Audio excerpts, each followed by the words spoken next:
You want to become the master of counterattacks in this game. Let's have 9 powerful mechanics you have to use to break any defense. Visit u7buy.com and get some cheap, safe, and reliable FC coins. You have to build a strong squad to manage the competition. Use the discount code DRFC for 6% off, link in the description. Counterattacks usually happens when the opponent's defense is disorganized. And normally you get the opportunity to counterattack the opponent if he attacks and he loses the ball. That's the moment you can take and immediately go for the counterattack. Or you can force the opponent to lose the ball in his half by pressing him aggressively. Here, if you win the ball, you get the opportunity to go for the counterattack. Our first trick is the one-touch passing. To counterattack effective, you have to attack with speed to give no time for the opponent's defenders to reposition back. So passing the ball quickly, you move the ball fast and you gain ground faster than when you play slow passes. And it also punishes the aggressive behavior from the opponent, like when the opponent loses the ball, he tries to press to win it back. And when you use one-touch passes, you beat that press.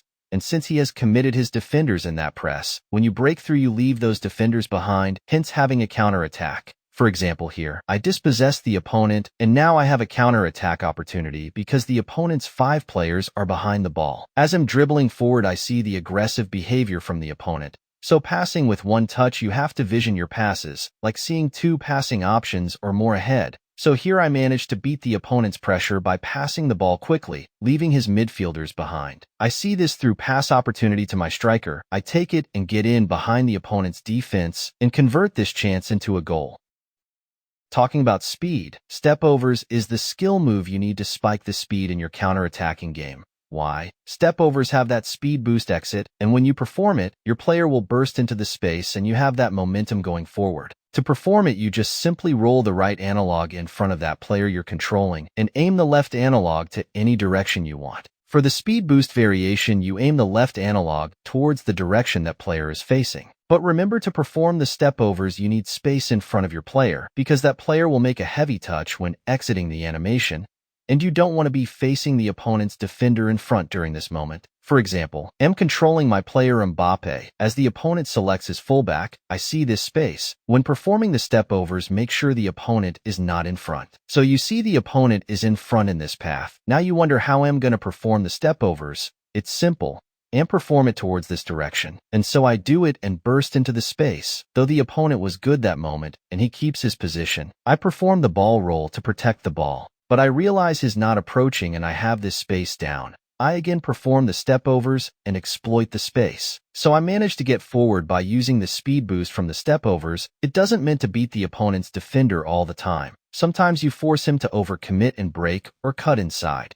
Another way to play fast and direct is to use the driven pass. This pass moves fast on the ground. This means it can cover a lot of ground in less time, and so it increases the speed of play than using the normal short pass. The driven pass, you simply press both the R1 plus X to perform it, aiming the left analog towards the ball receiver. You can use it to pass to your wingers because they are oftenly at a distant position, or even passing to your strikers. Like in this example, here I pass to my midfielder and dribble towards this space. So now I see my striker running forward. So when I use the short pass, the ball will move slow, hence giving this defender an opportunity to intercept it because this striker is running fast. So I use the driven pass, getting the ball as quick as possible to my striker. And I use this opportunity to break through the opponent's defense and score from this chance.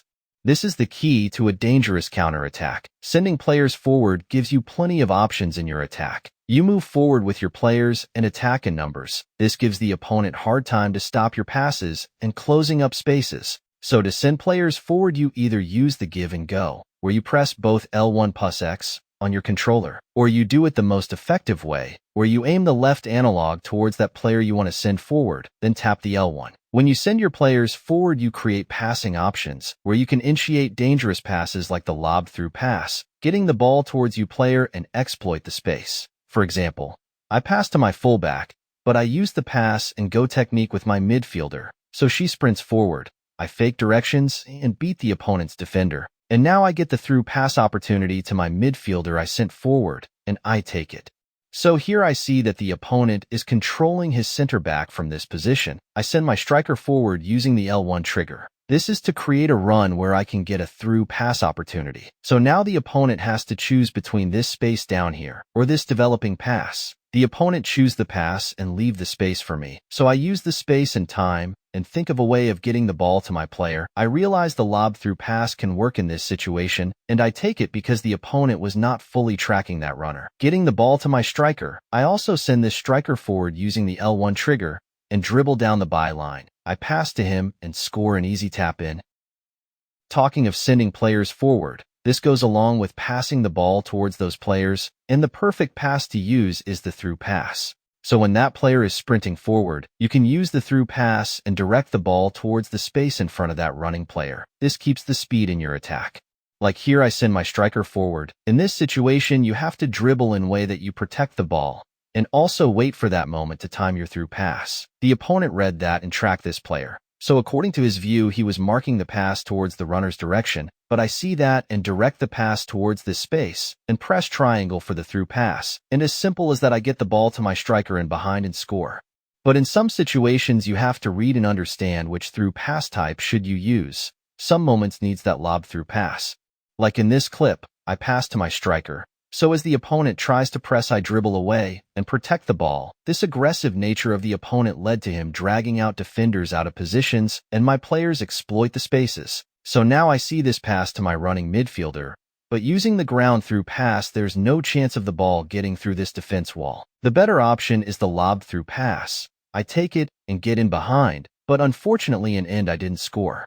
Sometimes when you send your player forward, they run in a straight horizontal line, and it can be easy for the opponent to track that run, especially when he saw it coming early. But when you use the directed run, you can change the running direction of your player and direct him the way you want him to run forward.